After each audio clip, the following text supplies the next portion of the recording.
Hi everyone, welcome to the channel After All That Years. The click of heels on concrete woke me from another restless night. I checked the bedside clock. 6:08 in the morning. My stomach dropped. Sarah had walked out of our house almost 12 hours earlier, dressed in that black cocktail dress and the red pumps she'd bought last month. She hadn't even looked at me when she left, just brushed off my questions about this girls' night at her friend Linda's place. "I need to get out for once," she'd said, her voice sharp as a knife. "You worry too much. It's just some women having drinks. Stop trying to control everything I do." Those words had cut deep, but I'd pushed back anyway. Told her I thought it was a bad idea. We needed to work on us, not run off to party with Linda, the woman who'd been through 3 divorces and seemed to enjoy stirring up trouble wherever she went. But Sarah had waved me off like I was some annoying fly, grabbed her purse, and slammed the front door hard enough to rattle the windows. Now I stood at our bedroom window watching her make her way up our driveway, and I barely recognized the woman coming home. The confident, put-together wife who'd left last evening was gone. In her place stumbled a stranger. Dress wrinkled and askew, mascara streaked down her cheeks like black tears, hair hanging in limp strands around her face. She carried those red heels in one hand and clutched her phone in the other, staring down at the pavement like it held the secrets of the universe. I met her at the front door before she could fumble with her keys. "Morning," she mumbled, not bothering to look up. Her voice sounded raw, like she'd been shouting or sobbing all night. "Morning," I replied, keeping my tone neutral. "Where have you been?" "Linda's," she answered immediately, too quickly. The same lie she'd been using for months whenever she needed an excuse. "Linda's, huh?" I crossed my arms and blocked her path into the house. "You were there all night?" "Yes," she snapped, finally raising her eyes to meet mine. They were bloodshot and watery, and I could see her hands shaking slightly. "Can I please come inside, or are you planning to grill me out here where the neighbors can watch?" I stepped aside without another word, watching as she stumbled past me into our living room. She collapsed onto the sofa like someone had cut her strings, burying her face in her palms. The silence that followed felt thick enough to cut with a knife. I leaned against the doorframe, arms still crossed, studying her. She didn't move, didn't speak, didn't offer any explanation beyond her flimsy story about Linda's place. "You look terrible," I said, breaking the quiet. I wasn't trying to be cruel, just stating what I could see. She flinched but stayed silent. "Sarah," I continued, my voice firmer now. "What happened last night? Why didn't you pick up your phone when I called?" "Battery died," she whispered through her hands. "How convenient," I muttered, though I made sure she could hear it. She shot me a look, but there was no real anger behind it. Just exhaustion. "I don't want to do this right now," she said, her voice small and defeated. "I'm exhausted, David. Can we please talk later?" "Sure," I said, pushing off from the wall. "We can talk later, but just so we're clear, I'm not stupid. If something happened last night, if you did something you shouldn't have, you better tell me now." Her head jerked up, and for a split second I thought she was going to confess everything. But then her expression hardened and she shook her head. "There's nothing to tell." "Fine," I said, keeping my voice calm despite the anger building in my chest. "Go get some sleep. We'll talk later." I watched her stand unsteadily and make her way upstairs. The moment I heard our bedroom door close, I pulled out my phone and opened Linda's Instagram. I hated playing detective in my own marriage, but something told me the truth wasn't going to come from Sarah. The house felt eerily quiet after Sarah disappeared upstairs.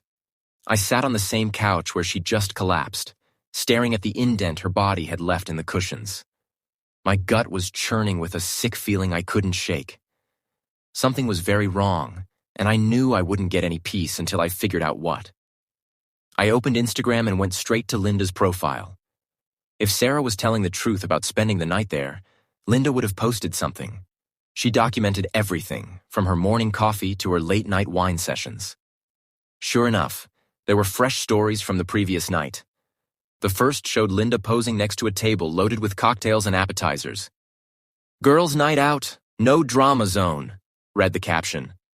I scrolled through, watching her pan the camera around a crowded room full of women laughing and raising their glasses. Sarah wasn't in any of the shots. The next story was a short video of Linda dancing with some guy I'd never seen before, posted just after midnight. Again, no sign of Sarah anywhere. Then I hit the third story, and my blood went cold. It was a shaky video of Linda and her friends doing tequila shots, but there in the background corner of the frame stood Sarah. She wasn't drinking or laughing with the group.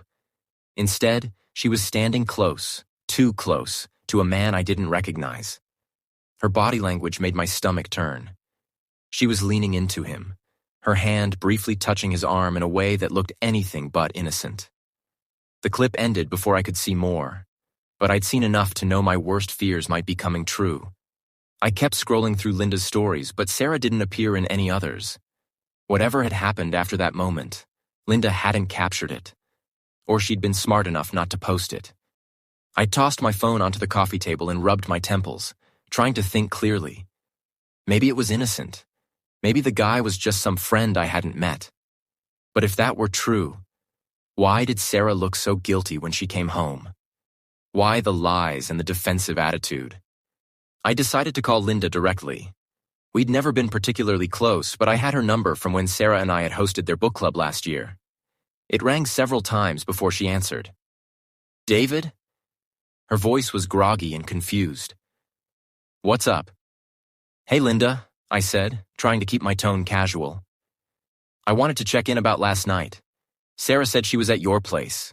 Did everything go okay?" There was a pause that lasted just long enough to make me nervous. "Yeah, she was here," Linda said, but something in her voice sounded off. "Why? Did something happen?" "She came home looking pretty rough," I said carefully. "Acting strange since she walked through the door. I was wondering if you noticed anything unusual." Another pause, this one even longer. "No, she seemed fine," Linda finally said, but it sounded forced.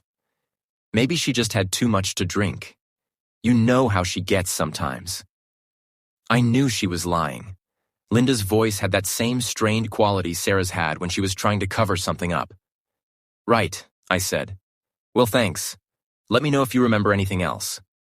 "Sure thing," she replied quickly, then hung up. I sat there staring at my phone, frustration boiling over. Linda was definitely hiding something, but I wasn't going to get the truth out of her.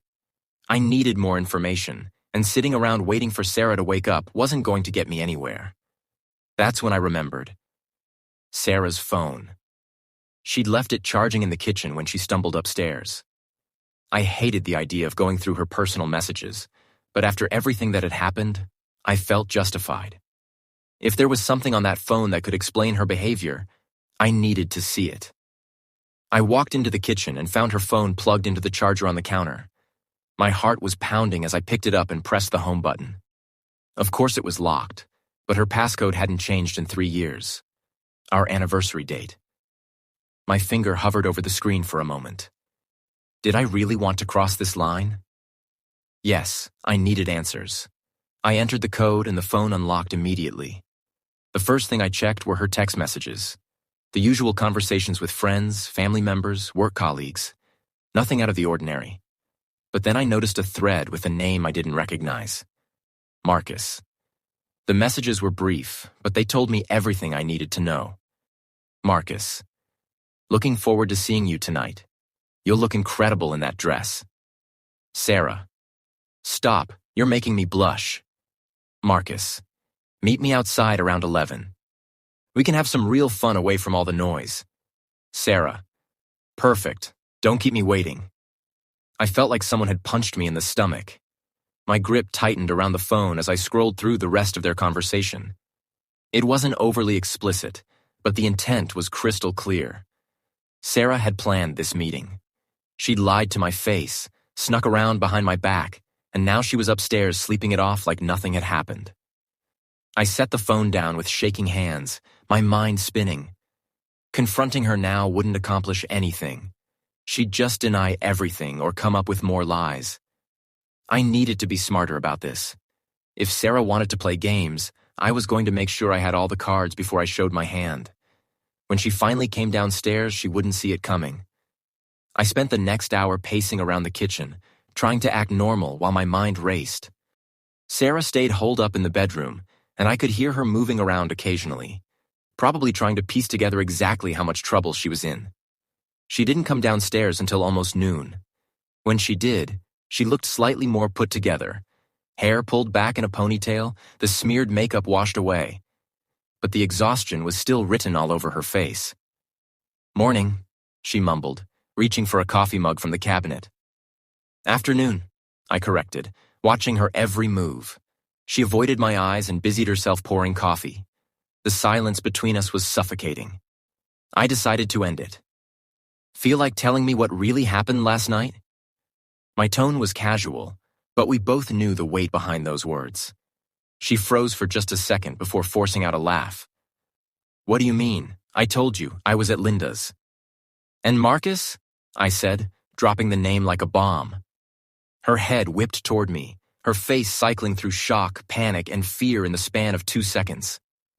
What are you talking about?" she stammered. I leaned back in my chair, arms crossed. "You know exactly what I'm talking about, Sarah. Who is Marcus, and why were you planning to sneak off with him at a party you swore was just women?" Her mouth opened and closed like a fish gasping for air. For the first time in years, she looked truly cornered. "I saw the texts," I continued, my voice steady but cold. "Don't even think about lying to me again."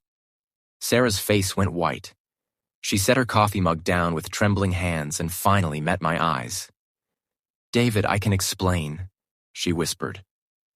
"I'm listening," I said, though my patience was hanging by a thread. She took a shaky breath, gripping the counter like it was the only thing keeping her upright. "Marcus is just a friend," she began. "Someone from work. Last night he happened to be at the party and we just—" "Stop." I held up my hand. "Don't insult my intelligence with that just a friend nonsense. Friends don't make plans to sneak away together in the middle of the night. Try again." She flinched, her face twisting with frustration. "It wasn't like that, David. We were just talking. I needed someone to vent to. Things between us have been so tense lately, and he—" "He what?" I snapped, my voice rising. "He listened? He understood? He made you feel special? Is that your excuse for going behind my back?" "I didn't do anything," she yelled back, slamming her palm on the counter. "God, why are you being so paranoid? You're acting like I slept with him or something." Her words hit me like a slap across the face. The room went completely silent. Her eyes widened as she realized what she'd just implied. "So, you didn't sleep with him?" I said, my voice dangerously quiet. "But you thought about it, didn't you?" She opened her mouth, but no sound came out. Her hesitation told me more than any words could have. I felt my chest tighten, a mixture of rage and heartbreak washing over me. This wasn't just some misunderstanding or moment of weakness. This was betrayal, plain and simple. "I can't believe this," I muttered, running my hand through my hair. 8 years of marriage, Sarah. 8 years, and this is how you repay me." "It wasn't like that," she whispered, tears starting to spill down her cheeks. "I swear, David, it didn't mean anything. I was drunk. I wasn't thinking straight." "Save it," I said, cutting her off. "I'm not interested in your excuses. If it didn't mean anything, then why hide it? Why lie to my face this morning?" She looked down, unable to answer. Her silence spoke volumes. I stood there staring at her, waiting for some kind of explanation, some shred of honesty. But it never came. Instead, she just stood there crying, looking more like a stranger than the woman I thought I'd married. "I need some air," I said finally, turning toward the door. "David, please," she called after me, her voice breaking. "Don't do this. Don't walk away." But I didn't stop. I stepped outside, letting the cool air hit my face. Every memory of our relationship felt tainted now, poisoned by the knowledge of her betrayal. I had to figure out what to do next. But one thing was clear. This wasn't over. Not by a long shot. I walked for what felt like hours, letting the fresh air clear my head. The farther I got from the house, the more my anger started mixing with something else. Grief. Sarah's face, Her tears, her pathetic excuses kept replaying in my mind. Every step felt heavier, like I was dragging 8 years of shared history behind me, knowing it might all be worthless now. When I finally came back home, the house was quiet. Sarah was curled up on the couch, knees pulled to her chest, staring blankly at the television. She looked up when I walked in, her face streaked with dried tears. "Are you ready to talk?" she asked softly. I didn't answer right away. Instead, I grabbed a chair from the dining room and positioned it across from her, keeping deliberate distance between us. "I want the truth," I said firmly. "All of it. No more lies, no more excuses. Who is Marcus, and what the hell happened last night?" She swallowed hard, her hands shaking as she clutched a throw pillow. "David, it wasn't supposed to happen like this," she began. "Marcus is a coworker. He's been friendly with me for months, but I always kept things professional. I never thought anything would come of it until—" She stopped, biting her lip. "Until what?" I pressed, my voice ice cold. "Until things between us started falling apart," she admitted, her voice barely audible. "You've been so distant lately, always working late, always stressed about money. I felt like I didn't matter to you anymore, and Marcus, he noticed. He made me feel like—" "Don't you dare finish that sentence," I snapped, my anger flaring again. "You're telling me this guy made you feel something I couldn't, so you decided to throw away our marriage for a little attention?" "It wasn't like that," she cried, fresh tears spilling down her cheeks. "I didn't plan for any of this to happen. Last night I had too much to drink, and when he showed up at Linda's party we started talking, and one thing led to another, and—" "And what?" I interrupted. "Did you kiss him? Did you sleep with him? How far did this go?" Sarah hesitated, and that moment of silence cut deeper than any confession could have. "We kissed," she finally admitted. "But that's all, I swear. That's all that happened." I stared at her, searching her face for any sign of deception. Part of me wanted to believe her, to believe it hadn't gone further than that. But another part of me, the part that had seen those text messages and watched her crumble under questioning, wasn't convinced. "And you expect me to believe that's where it ended?" I asked. "That nothing else happened after you planned to sneak off with him?" Her eyes went wide with panic. "I didn't sneak off. I told him it was a mistake and I left. I swear to you, David, I ended it before it went any further." "Convenient," I said bitterly. "You ended it only because you got caught, didn't you?" Sarah broke down completely then, but I didn't feel the usual urge to comfort her. Instead, I stood up and walked back to the kitchen, needing a moment to collect myself. I picked up her phone again, scrolling through the messages with Marcus one more time. There were no explicit details, but one text caught my eye. A message sent hours after she'd come home that morning. "Marcus, last night was unforgettable. Wish we had more time together." I stormed back into the living room, holding up the phone. "Explain this," I demanded, my voice shaking with rage. Her face went completely pale, and for a moment she looked like she might faint. "David, Save it," I said, cutting her off. "I'm done listening to your lies. You want to fix this? Then start telling me the truth. All of it. Because right now, Sarah, you're losing me." The weight of my words hung in the air, and for the first time, I saw real fear in her eyes.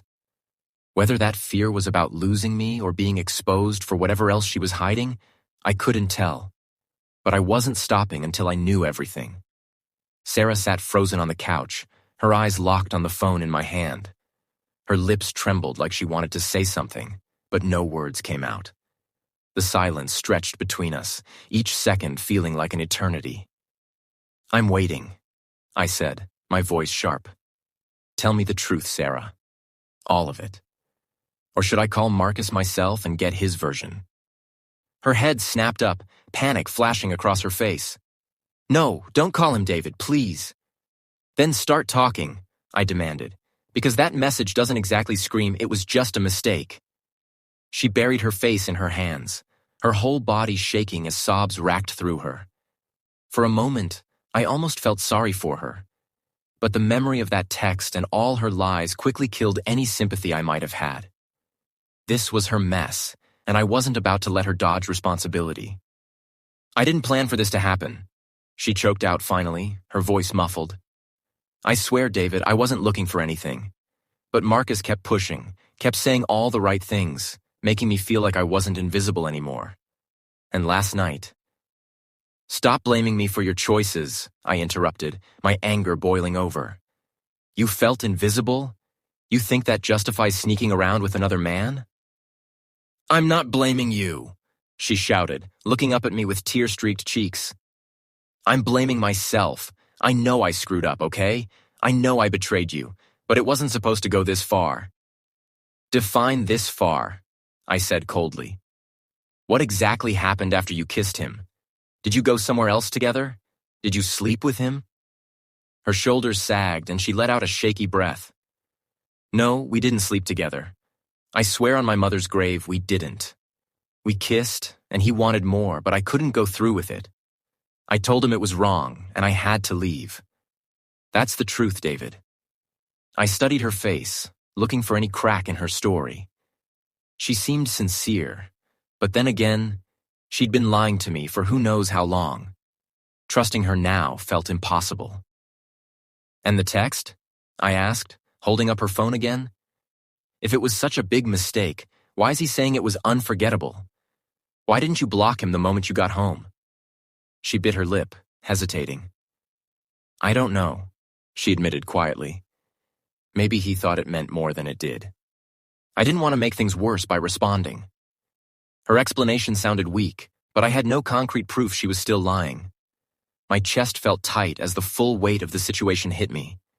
Whether or not she was telling the complete truth, the fact remained that she'd crossed a line and our marriage would never be the same. I can't do this right now, I said, turning away from her. I need time to think. David, please, she begged, her voice breaking. Don't walk away. I'll do whatever it takes to fix this. I'll cut him off completely. I'll go to counseling. Anything. Just don't give up on us. I didn't respond. Instead, I grabbed my jacket and keys and walked out the door, leaving her sobbing on the couch. I needed space, clarity, and most importantly, a plan. If Sarah wanted to fight for our marriage, she'd have to prove she deserved that chance. And I wasn't going to make it easy for her. As I sat in my car in the driveway, my phone buzzed with a text message. It was from Linda. Linda? Hey, David, can we talk? I think you should know something about last night. I stared at the message, my heart pounding. Whatever Linda wanted to tell me, I had a feeling it would either confirm Sarah's story or completely destroy what little trust I had left. I texted back, I'm listening. What do you need to tell me? Her response came almost immediately. Not over text. Can you meet me? It's important. Reluctantly, I agreed. We arranged to meet at a small cafe on the other side of town. The drive there felt endless, my mind spinning with worst-case scenarios. What if Sarah had lied about everything? What if the situation was even worse than I'd imagined? When I arrived, Linda was already there, nervously stirring a cup of tea in the corner booth. She looked up as I approached, guilt written all over her face. Thanks for coming, she said softly, gesturing for me to sit down. Just tell me what's going on, I said bluntly. I don't have the patience for small talk. Linda winced but nodded. Look, I wasn't going to get involved, but after this morning I feel like I have to. She took a deep breath. Marcus wasn't supposed to be at the party. I didn't invite him. Sarah did. Those words hit me like a sledgehammer to the chest. What are you saying? I asked, my voice barely above a whisper. She told me not to say anything, Linda continued, her hands trembling around her teacup. She said you wouldn't understand. But David, she planned the whole thing. They weren't just talking. They were all over each other. At one point, they disappeared outside together for almost an hour. I don't know what happened out there, but when they came back, things were different. My chest tightened and I struggled to keep my composure. Why didn't you tell me this sooner? I didn't want to get in the middle of it, Linda admitted. But when I saw how upset you were this morning, I couldn't stay silent. You deserve to know the truth. I sat back in my chair, my mind reeling. Sarah had lied to my face again and again. The kiss she'd admitted to was just the beginning. Whatever happened during that hour outside was the real story, and I intended to find out. "Thank you," I said finally, standing up. "I appreciate you telling me this." Linda reached out as if to stop me. "David, please don't do anything rash. Sarah messed up badly, but I think she's genuinely sorry. Maybe you two can work through this." I didn't answer. The anger burning inside me was too strong to trust myself with words. Instead, I walked out of the cafe, my jaw clenched and my mind focused on one thing: confronting Sarah with the truth. When I got home, she was sitting at the kitchen table, staring down at her hands. She looked up as I entered, her eyes red and swollen from crying. "David, she started, but I cut her off. "Save it," I said sharply. "I talked to Linda." Her face went white and she visibly recoiled. "What? What did she say?" "She told me you invited Marcus to the party. She told me you two were all over each other and that you disappeared outside together for an hour. Care to explain that?" Sarah's lip trembled, and for a moment I thought she might try to deny it. But then her shoulders sagged and she let out a defeated breath. "It's true," she whispered. "I invited him. I don't know what I thought. I just wanted to feel something again." "And what happened outside?" I demanded, my voice rising. "Don't you dare lie to me, Sarah." Tears streamed down her face as she whispered, "We kissed again. He wanted more, but I stopped him. I swear, David, that's all that happened." "Do you really expect me to believe that?" I snapped. "After all the lies, after everything I've found out, why should I trust you now?" She broke down completely, collapsing forward onto the table. "Because I'm telling the truth this time," she sobbed. "I know I've made terrible mistakes, but I didn't sleep with him. I couldn't do that to you." Her words hung in the air, but they brought me no comfort. The damage was done. Whether or not she had slept with Marcus didn't change the fact that she had betrayed me, lied to me repeatedly, and shattered the trust we'd built over 8 years of marriage. "I need space," I said finally, my voice cold and empty. "Don't follow me, don't call me, just leave me alone." Without waiting for a response, I walked out the door, leaving Sarah crying at the kitchen table. I didn't know what my next move would be, but one thing was certain: things could never go back to the way they were. I drove around aimlessly for hours, my mind churning over everything Linda and Sarah had revealed. The betrayal was devastating enough, but the layers of lies, one after another, were what really tore me apart. How could someone I'd trusted completely for 8 years do this to me? By the time I parked the car, the sun was setting, casting long shadows across our neighborhood. I wasn't ready to go home yet. Instead, I walked into a small diner, ordered black coffee, and sat in a corner booth, staring out the window at nothing in particular.